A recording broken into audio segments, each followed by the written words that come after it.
¿Qué tal? Pues bienvenidas y bienvenidos nuevamente a nuestro curso Diseño de calles seguras y sostenibles del Laboratorio de Espacio Público en México. Les saluda nuevamente Ari Fernando Valerdi Moroni. Yo estoy ahora en esta fase inicial del curso, procurando que todos entendamos un poco sobre los conceptos en específico que enmarcan nuestros primeros dos módulos, que son el espacio público, así como la nueva agenda urbana. En el video anterior ustedes recordarán que iniciábamos hacia nuestro segundo módulo sobre el acuerdo internacional marco en el que están de manera global las ciudades determinando la funcionalidad de sus propios asentamientos humanos, pero aún así del corazón del derecho a la ciudad, como lo llaman también, pues que son ahora las calles, esos conductores de prosperidad urbana de los cuales ya habíamos hablado anteriormente en otros videos. La importancia de este segundo bloque, de ese segundo módulo, es que ustedes ahora entiendan cómo a partir de esta nueva agenda urbana que se firma en el 2016, México, nuestro país, el país en donde radica el Laboratorio de Espacio Público en México, llega con un antecedente de una reforma estructural a su ley principal sobre ciudades o asentamientos humanos. Esta es la Ley General de Asentamientos Humanos que se reforma y se le añaden dos conceptos importantes, que es el ordenamiento territorial y el desarrollo urbano, quedando así como Ley General de Asentamientos Humanos, Ordenamiento Territorial y Desarrollo Urbano. Así que dada en la conferencia Hábitat 3 en octubre de 2016, México presenta esta nueva iniciativa de ley ya aprobada, ya no iniciativa, perdón, ya aprobada por el propio Congreso, en donde enfatiza un concepto importantísimo que es de donde deriva el manual de calles. Bueno, pues el manual de calles deriva de este concepto que bien mencionábamos anteriormente, que es el de la movilidad. La movilidad urbana en la ley anterior no había sido concebida como un eje estructural de los asentamientos humanos, no obstante que todos o la mayoría de los que estamos presenciando estos videos conocemos la vitalidad y la importancia del diseño de las calles y bueno, pues de los detalles que deben de componer cada uno de sus elementos para producir dinámicas diferentes en los hábitos de las personas que conviven, habitan y transitan por estos tipos de espacios públicos. Ahora bien, la Secretaría de Desarrollo Agrario, Territorial y Urbano, perdón, la SEDATU, viene a impulsar esta reforma de ley, dado que es dentro de sus competencias, y ustedes podrán ya a la hora de iniciar su lectura del manual de calles, dado de las competencias que le asigna esta nueva ley a la Secretaría,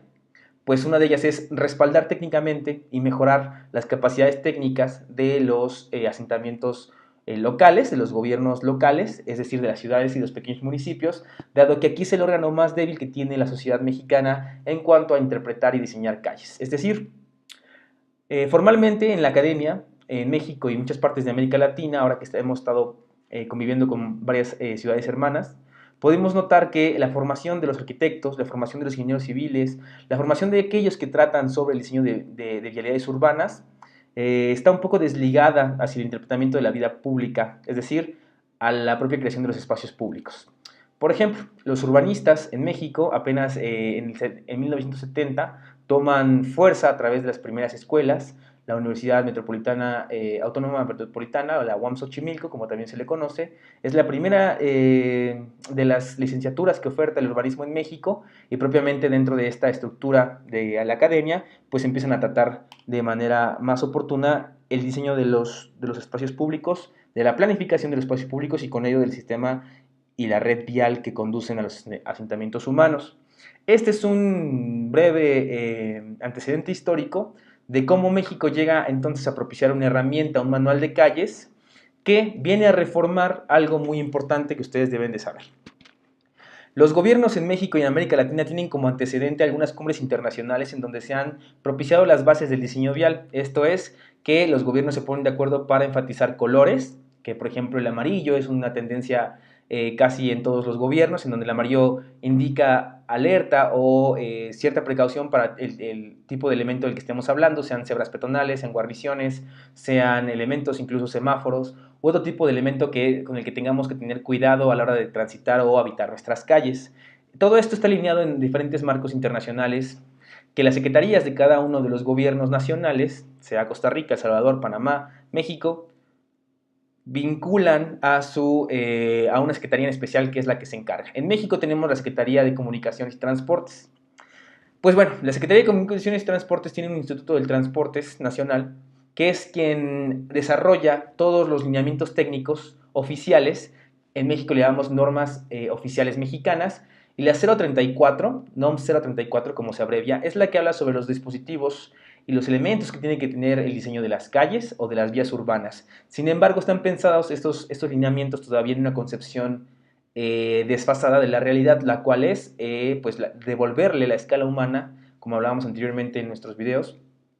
a los asentamientos humanos. Sin embargo, la SEDATU, dado que aún no tiene esa jerarquía de propiciar un manual que tenga el comportamiento, o más bien la facultad y obligatoriedad legal de que los gobiernos la adopten y la apliquen, saca esta herramienta vital que es el manual de calles. Para que ustedes también lo sepan, en la actual administración en la que estamos en México, se está dando estas mesas de trabajo para que lleguemos a tener en algún momento que este manual de calles ya sea una normativa oficial. Sin embargo, ahora, en estos momentos, sirve únicamente como una referencia técnica avalada por diferentes gobiernos locales y que, bueno, también ha tenido diferentes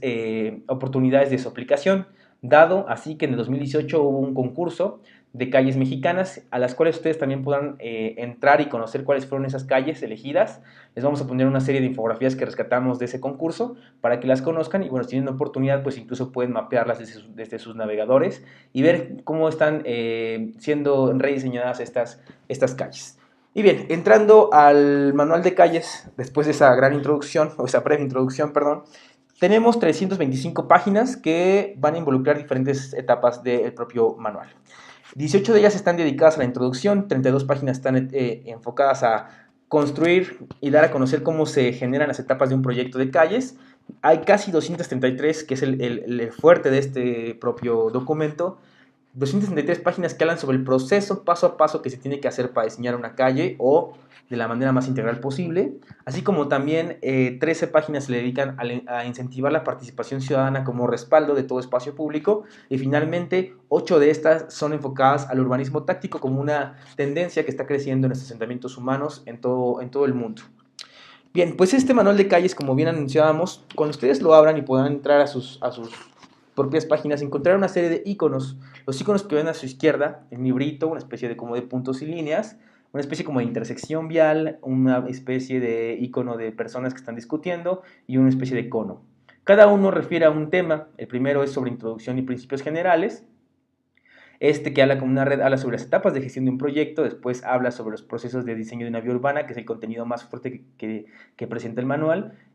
así como también herramientas de participación ciudadana y, como decíamos anteriormente, de urbanismo táctico. Entonces, cada vez que también nosotros nos referamos en esta presentación a una de esas etapas, ustedes van a encontrar un icono, ya sea en la parte superior derecha o en alguna de las partes de esta presentación. Bien, para dar paso a esto, deben de conocer que para generar el manual se hicieron una serie de pasos. Primero que nada, se hizo una investigación bibliográfica de diversos documentos nacionales e internacionales. Uno de estos, y es sustancial decírselo, es el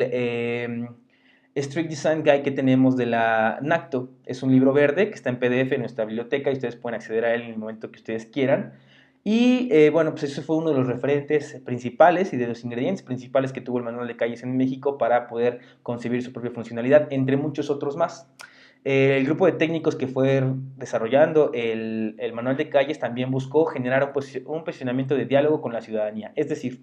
muchas de las políticas públicas en México que han avanzado y que han generado pues que hayan mejores concepciones de la infraestructura peatonal, por ejemplo, que estemos quitando puentes peatonales en México, por ejemplo, que estemos incentivando la creación de infraestructura ciclista o que estemos haciendo cierres temporales para peatonalizar centros históricos, tienen que ver con que hay una ciudadanía muy activa. Así que estratégicamente la SEDATU buscó hacer alianza con los sectores ciudadanos para poder generar esta necesidad y así también ofertar respuestas para tener una concepción muy integral de lo que sería diseñar una calle. En el número 3,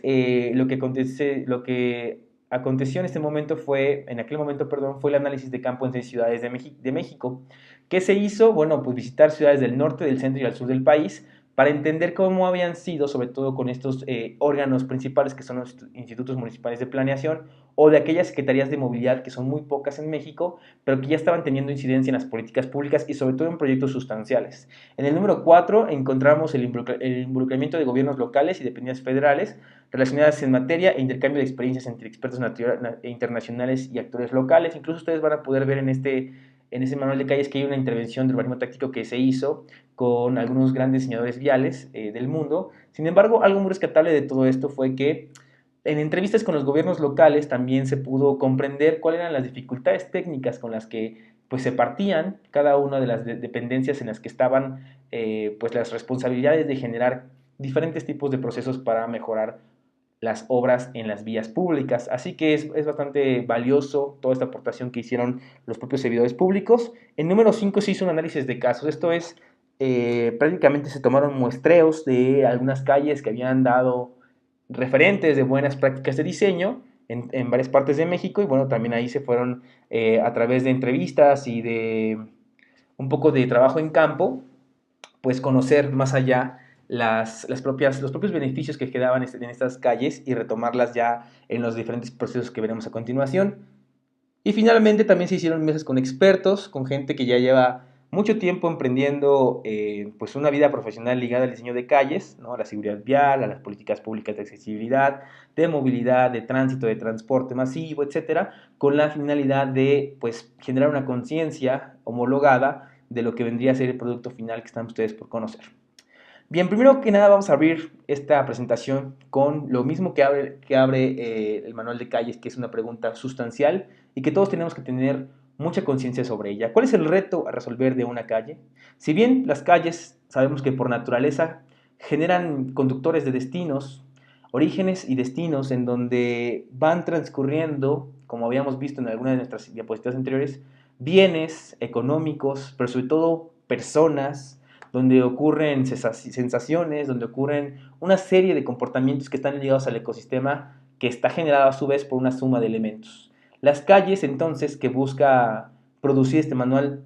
sin embargo, están pensadas también en romper un paradigma, el famoso paradigma de mover a las personas y no de generar espacios compartidos para las personas. Entonces, ese paradigma de mover se está rompiendo con el manual de calles o se produce un mejor entendimiento de cómo nos podemos mover de una manera más sustentable, sostenible, de una manera más eficiente y más segura, sobre todo también más cómoda. Es así que, bueno, para comentarles sobre cómo empieza el proceso de diseño de una vía o una calle, el manual nos dice que se trata de un ciclo. Un ciclo que inicia con la conceptualización de un proyecto, es decir, la idea, el despertar de una necesidad, y de ahí se va inmediatamente a la generación de un diagnóstico que con elementos cualitativos y cuantitativos permita crear una planeación que prevea el resto de las áreas, incluso vuelva a generar el mismo ciclo, es decir, una planeación que esté enfocada a resolver las necesidades que arroja el diagnóstico a través de diseño. El diseño como tal también es un proceso muy grande y muy largo, y que si bien lo que va a hacer es marcar las pautas de cómo se debe de reinterpretar el espacio público en acorde a las nuevas agendas gubernamentales, pero también en acorde a las propias características del sitio. Una calle, nos dice el manual de calles, es diferente a otra por la constitución de sí misma, ¿no? Por la gente que la habita, por los elementos que están propiciándola. Y bueno, también, por supuesto, dentro de esta conceptualización, diagnóstico, planeación y diseño, está la parte de implementar o llevar a la obra pública esta idea, necesidad, proceso de planeación y diseño, y bueno, ahora sí verlo, materializarlo. Sin embargo, más allá de eso, para cerrar el círculo, sería también no demeritar como uno de los últimos pasos, pero sustanciales, la evaluación y monitoreo de este espacio público. Dado que estos elementos que se arrojaron en lo cualitativo y lo cuantitativo son los que nos van a arrojar el factor de éxito, el factor benéfico entre las diferentes evaluaciones que podamos arrojar. Más adelante podemos hablar sobre un poco de esos elementos cuantitativos y cualitativos de los que estamos intentando conocer. Pero bueno, una de las figuras más importantes que rescatamos de este manual es al inicio cuando nos habla sobre las etapas del proyecto. En realidad el manual de calles hace énfasis en que hay una sustancial oportunidad de contribuir en la participación ciudadana a la hora de generar vías urbanas o de rediseñar vías urbanas o diseñarlas y construirlas. Esto es que a lo largo de estos 6 pasos del ciclo nos vayan acompañando la participación ciudadana, desde su propia conceptualización, su diagnóstico, su planeación, su diseño, su implementación, así como su evaluación y monitoreo. A esto se le llama el paradigma de diseño orientado a las personas porque precisamente está hecho con las personas y constituido cada paso con las personas. Hay en efecto ciertos puntos en donde la participación ciudadana no va a generar gran soporte, dado que hay partes técnicas que sí tiene que asumir un responsable y con un perfil específico que entienda sobre pues volúmenes, que entienda sobre flujos, que entienda también sobre texturas, ¿no? Arquitectura, etcétera. Así que es bien importante que sepamos que el manual de calles nos promueve que a lo largo de cada uno de los propios procesos del proyecto, de estas etapas, 6 etapas, podamos involucrar la participación ciudadana. Y también nos dice que se han venido dando este tipo de escenarios en donde las calles cambian, se transforman, se crean a partir de 2 escenarios, por tendencia o por resolución de problemas. Cuando se habla de tendencia, se habla sobre este nuevo paradigma que está creando desde agendas internacionales como las que ya habíamos visto anteriormente, así como la resolución de problemas como el congestionamiento vial o los accidentes o hechos de tránsito, y por qué estos siniestros viales están generando esa presión a los gobiernos para empezar a modificar la morfología de sus asentamientos humanos. Entonces, como punto número 2, y partir de esta etapa importante del diagnóstico, nos dice que esto se va a generar, como habíamos hablado anteriormente, de dar análisis, es decir, el paciente en este caso es la calle, el espacio público o una red de espacios públicos, una red de calles como lo que pueden ver en su mapa, y que es de esto, muy importante conocer, que hay que extraer y analizar la mayor parte de la información posible, sobre todo porque esto nos va a ayudar a tomar decisiones alrededor de las etapas que vienen. Primero que nada tenemos que delimitar el ámbito de estudio, y esto generalmente se puede hacer de diferentes formas. Una calle impacta de manera local, es decir, una cuadra, una sola calle, dos frentes de manzana, o puede involucrar incluso todo un espacio público más compuesto de más redes, ¿no? Una calle como la que vemos en pantalla, que es una serie de calles, una calle, una línea, varias líneas en donde podemos entender que hay una relación entre un municipio y un municipio conurbado, y que aquí se hizo una red de infraestructura que se propone a lo largo de un sistema de calles, ¿no? Entonces es bien importante que, como en el ejemplo, aquí se delimitaron por barrios, se pueden limitar también, como dice Manuel de Calles, por diferentes tipos de unidades territoriales, como los AGEPs, ¿no? Que son estos puntos que nos da el INEGI, y que pues también nos ayudan a pues, propiciar diferentes estudios en la morfología de los asentamientos humanos, y que sirve también para extraer información, porque dado que las calles impactan en todo el sistema de red inmediato que tiene, pues por supuesto se puede calcular a través de esto el número de población beneficiada en uno de estos espacios públicos, o se puede generar también mapeos de un número determinado de personas que tienen involucramiento directo con ese espacio público, y de ahí sacar encuestas o sacar percepciones, etcétera. Por otro lado, también nos habla sobre que hay diferentes fuentes en donde podemos extraer información. Ya hablábamos al principio del Instituto Nacional de Estadística y Geografía, el INEGI, y que de aquí también, por ejemplo, nos hace una tabla bastante buena en donde podemos extraer información. ¿Y qué información nos puede dar el INEGI en cuanto a la relación de calles? Bueno, pues para empezar nos puede dar una cartografía de ciudades mexicanas. Para aquellos que pueden y saben usar los sistemas de información geográfica, saben que los mapas pueden ser habilitados a través de toda la información cartográfica que dispone el INEGI, además de forma gratuita. También tiene un censo poblacional que nos permite saber, pues en un área determinada, compuesta por diferentes tipos de calles, cuánta gente vive, cuánta gente está económicamente activa, es decir, tiene trabajo, no tiene trabajo, incluso hasta por edades, la famosa pirámide de edades, el propio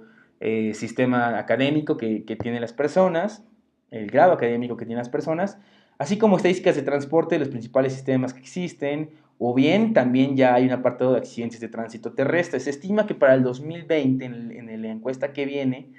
va a ser un poco mejor el mapeo del censo, en donde tendremos ya orígenes destino. Esto nos va a ayudar mucho a los técnicos en ciudades para pues, proveer de herramientas de mejores análisis la resolución de las calles, ¿no? Además, como por tendencia, como resolución de conflicto, pues podemos obtener ya un comportamiento mejor de cómo están las pulsaciones de este sistema y para dónde están los flujos mayormente representados, y sobre qué, y sobre todo en qué modos de transporte están hechos. Ustedes recordarán que en el censo, en el periodo intercensal que se hizo en el 2015, arrojaba que en muchas partes de México precisamente la mayoría de las personas se mueven caminando o en transporte público, y que bueno, hay tendencias variables entre las personas que van a pie o en transporte público o en automóvil hacia sus diferentes pues, destinos. Finalmente, para continuar con nuestra tabla de información, también nos dice que seamos pues enfáticos a la hora de consultar, por ejemplo, el Directorio Estadístico Nacional de Unidades Económicas Activas. Esto nos ayuda a, como dice aquí, geolocalizar el empleo y número de empleados hasta empresas con más de 250 empleados, que nos pueden mapear en una zona en donde podemos identificar, bueno, pues cuáles son esos lugares en donde hay mayor concentración de empleos, que como ustedes saben, a la hora de pues vincular el número de empleos, podemos vislumbrar también pues fachadas activas, una dinámica diferente de las propias calles a partir de pues esos centros atractores que van reflejando cierto comportamiento con el resto del sistema de calles. También otro de los escenarios importantes como fuente de información es el Consejo Nacional de Población, la CONAPO, que estima prácticamente en términos poblacionales, en números poblacionales, y también hay previsiones de crecimiento poblacional por asentamiento humano. Otro más es los programas de desarrollo de cada municipio. Esto quiere decir también aprovechar toda la cartografía que se vierte en este tipo de instrumentos de planeación. Y finalmente, porque ustedes recordarán, antes de pasar al punto último de esta tabla, que los instrumentos de planeación también traen cartas de movilidad o cartas viales que le dan un carácter, una primera vocación, al menos técnica, a los corredores más importantes, y pueden incluso hasta manejar sistemas de redes primarias, secundarias, locales, en fin, dependiendo cada una de las prácticas con las que se vayan pues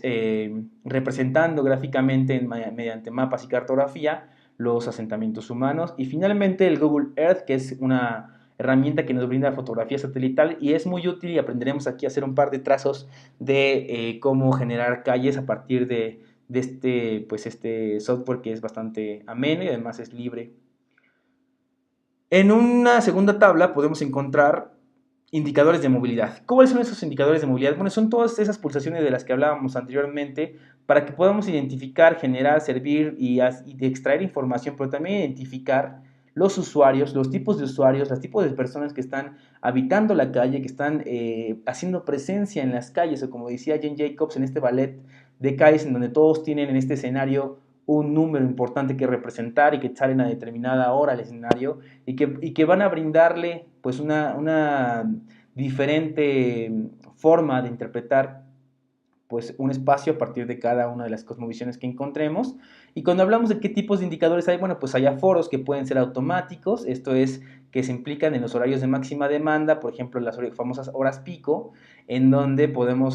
nos podemos extraer sobre todo información de cómo se mueven los usuarios, hacia dónde se están moviendo, en qué direcciones, y pues se sugiere que sea bajo una metodología de 24 horas a los 7 días a la semana, cuando son automatizados. Cuando son manuales y se dispone de un equipo pues que esté extrayendo la información, por lo general también se hacen en horarios picos, y se busca primero que nada servir de calibrar y validar el modelo de transporte, que se puede contar con un software después para pasear estos datos, y que además nos ayuda para identificar no nada más el conteo de vehículos, sino también de personas,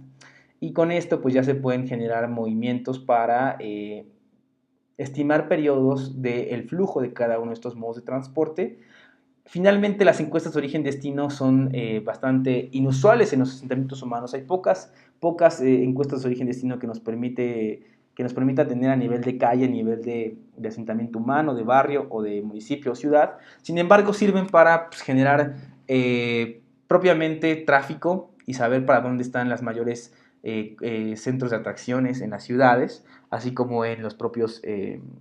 datos que nos van a generar pues sobre todo variables importantes como qué tipo de usuarios se está moviendo, si son niños, si son adultos, si son escolares, si son gente que va a trabajar, que va a la escuela, gente que está desocupada, gente que se dedica al comercio informal, gente que acompaña o que asiste en su movilidad a otros usuarios, como las madres o padres de familia que van a dejar a sus hijos, etcétera, lo cual vuelve más cualitativo el análisis. En cuanto al trabajo de campo, que otro de los puntos que nos está sugiriendo hacer como de los indicadores de movilidad están los conteos de longitud de colas. Esto sobre todo nos sirve para saber pues una medición de cuánto espacio está generando el congestionamiento vehicular a la hora de esperar un cambio de semáforo. Esto es también pues que se puede estimar el espacio ocupado por vehículo y sobre todo por persona. Saben que una tendencia de la cual nos hemos estado dando cuenta es que pues estamos moviendo personas en vehículos menores a 2 personas. Entonces esta es una ocupación exponencial del espacio público y además de consumo de recursos. Ya propiamente hablando sobre qué tipo de aforos existen, pues existen los aforos peatonales, que es aquí cuando se abre el abanico de lo cualitativo, es decir, se empiezan a generar y a distinguir indicadores por edad, por género, discapacidad, también por incluso lo que vaya portando el peatón, si van portando mochilas, si van portando portafolios, etcétera. Este tipo de encuesta de aforos, perdón, nos sirve sobre todo para identificar el usuario principal de los asentamientos, bueno, propiamente de las calles a estudiar. También hay ciclistas y por supuesto también hay estas variaciones cualitativas, que puede ser un ciclista que se dedica al comercio, entonces un triciclo, o puede ser un ciclista que se dedica a vender tacos, que es algo bastante usual en México, ¿no? También hay ciertos comercios ligados a la bicicleta, como también le llaman los famosos bicioficios, y por supuesto pues una gran cantidad de personas que van en bicicleta a dejar a sus hijos, niños que ya utilizan la bicicleta como modo de transporte y todas estas tendencias que podemos encontrar en estos asentamientos humanos. Por otro lado, también hay un inventario de estacionamiento. Esto, por ejemplo, se utiliza mucho a la hora de generar estudios de parquímetros o de una regulación del uso de la vía pública como estacionamiento, sobre todo porque nos ayuda a generar los itinerarios o el sistema de rotación que tiene un vehículo para saber cada cuánto rota, de qué tipo de vehículos son, cuánto tiempo han estado circulando y determinar así como una precisión del tiempo de espera para obtener un carril de estacionamiento, o bien también sirven para disuadir el estacionamiento, sus propios estacionamientos y empezar a ampliar la infraestructura peatonal o producir infraestructura ciclista. Y finalmente los tiempos de recorrido de vehículo privado y peatones y bicicletas, pues esto prácticamente es medir los tiempos de recorrido de cada modo de transporte y generar un itinerario a partir de ello. El manual de calles en la parte última ustedes van a encontrar anexos en donde podemos ya disponer de aforos direccionales por tipo de usuario, aforos direccionales por ejemplo que son peatonales, estos son ciclistas. Y bueno, si ustedes ya quieren empezar a generar aforos en alguna parte de sus ciudades, pues ya tenemos esta ventaja que es prácticamente imprimirla y determinar pues toda la logística del estudio, pero tenemos esa oportunidad. Bien, además nos sugiere en esta etapa de diseño que hay que tener un inventario dentro de este análisis vial. ¿Y qué tiene que ver, qué tiene que componer ese inventario vial? Bueno, pues saber los espacios legales de la vía pública, cuáles son ocupados, cuáles son vacíos, cuáles son apartados, cuántos estacionamientos hay, si es que hay irrupciones, por ejemplo, de automóviles que se suben a la banqueta, si hay doble fila, si hay rotación, lo que hablábamos hace un momento, de cajones legales, si hay una estimación en tiempo de búsqueda del propio estacionamiento, así como también hay que hacer un inventario de usos de suelo, sobre todo lo recomienda el manual de calles cuando no se habla de escenarios muy grandes y si el proyecto es más bien un proyecto de pequeñas cuadras o un cierto número de cuadras, pues se puede incluso estimar ya propiamente la composición de la calle, sobre todo identificando los frentes y el uso de suelo. Esto es, si es un equipamiento educativo, pues por supuesto va a tener una cierta atracción de viajes a cierto periodo del día, a cierta hora, ¿no? Si estamos hablando de un comercio, pues por supuesto que tenemos que estar identificando los horarios de carga y descarga de mercancías. Y así, según el tipo de equipamiento que vayamos vislumbrando o el tipo de uso de suelo, pues hay que entender la dinámica de movilidad que ejercerá en la calle este tipo de establecimientos. Y también nos sugiere un estudio bioclimático que nos ayude a determinar principalmente estos puntos: viento, asoleamiento, temperatura óptima, humedad relativa y pluviometría. Quiere decir que a través de un estudio adecuado de cómo se distribuye el viento en el asentamiento humano, los propios horarios mayores y menores de asoleamiento, cuál es la temperatura óptima de confort y la variación en la humedad relativa, así como también los metros cúbicos que están cayendo de agua y el manejo de aguas en el sistema urbano, así pues precisamente para vincular el diseño de esta calle para ello. A continuación tendremos también propiamente pues hablando sobre los diagnósticos de cómo generar ese involucramiento de la ciudadanía en la elaboración de una calle o un diseño de calle. Bueno, pues esto es importante a la hora de pensar en que es sumamente vital generar un mapeo de actores, identificar actores que estén presentes en, por supuesto, a lo largo de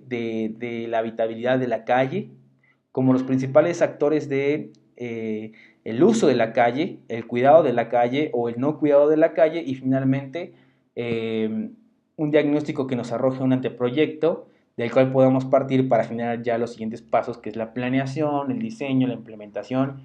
y la evaluación.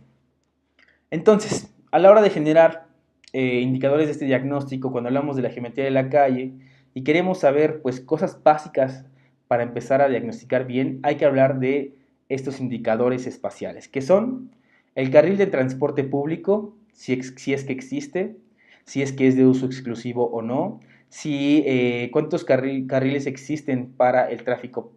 rodante, es decir, 1, 2, 3, 4, 5. En este, por ejemplo, hay casi 6 carriles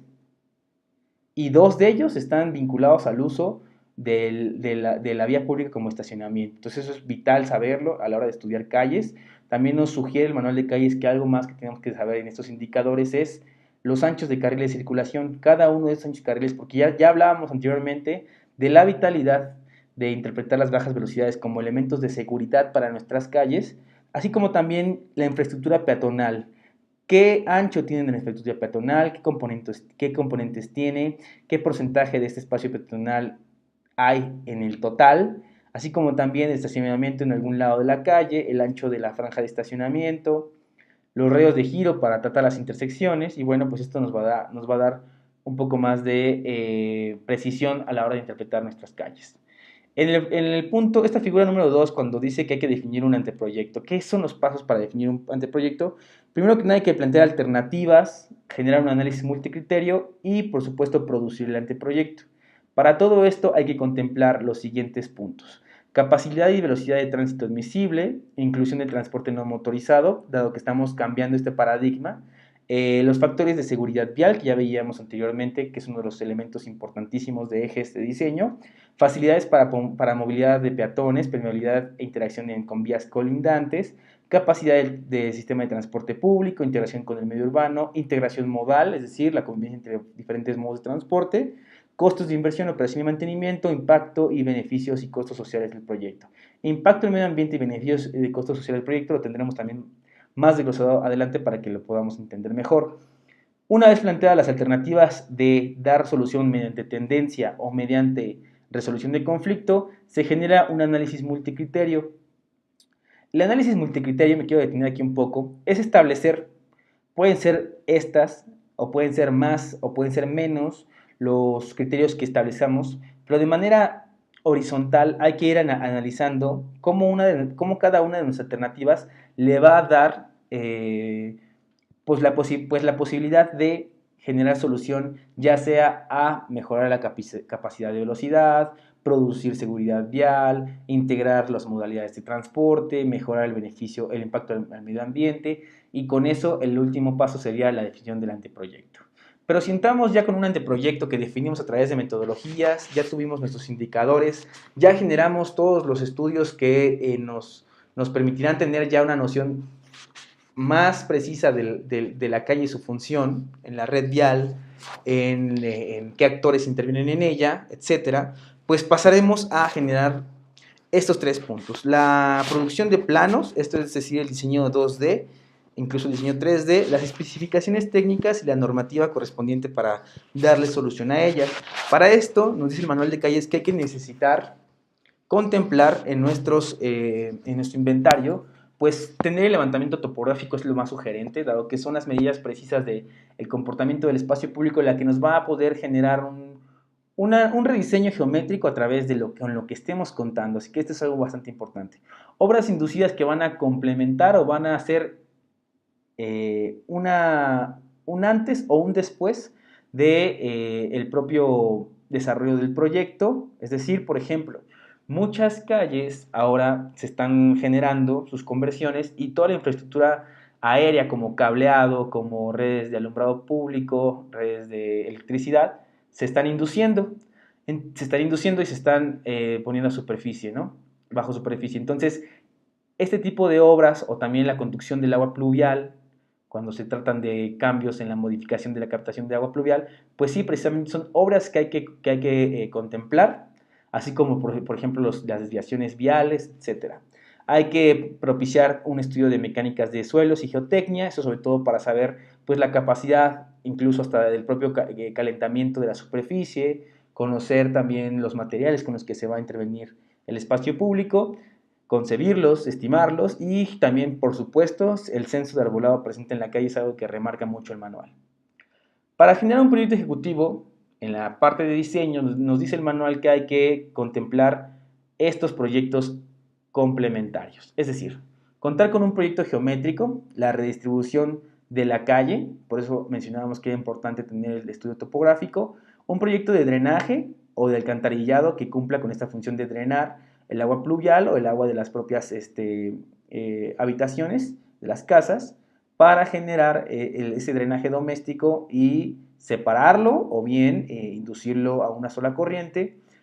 Y bueno, todo dependerá también de los propios alcances que tengamos, proyectos de obras inducidas como los que estábamos hablando anteriormente, proyecto de pavimentos y firmes, sobre todo para conocer